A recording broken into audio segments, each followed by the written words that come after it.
Magandang buhay sa inyong lahat. Ako'y nasa iyong harapan, handang bigyang pansin ang dapat isabuhay ng marami sa atin, ang pagmamalasakit sa kapwa. Ano nga ba ang pagmamalasakit sa kapwa?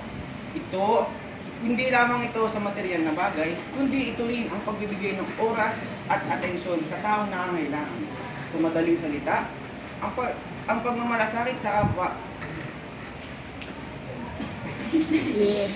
Sa madaling salita, ito ay ang pagbibigay ng atensyon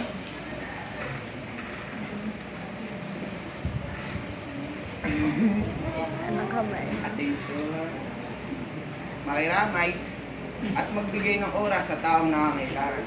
Paano natin may sasabuhay bilang estudyante ang pagmamalasakit sa kapwa? Kagaya lamang ng pagbibigay ng baon sa kakasing wala at pagtuturo sa kanila ng tamang bagay. Paano naman sa komunidad?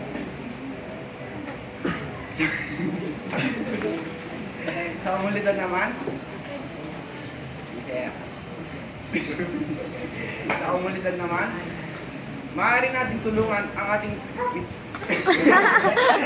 kapitbahay na nangangailangan at pagsama sa barangay sa mga paglilinis sa komunidad.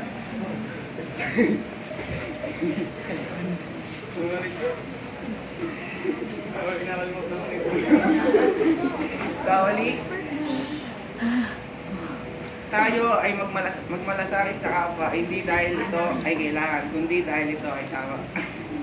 Yun lang ako, maraming salamat.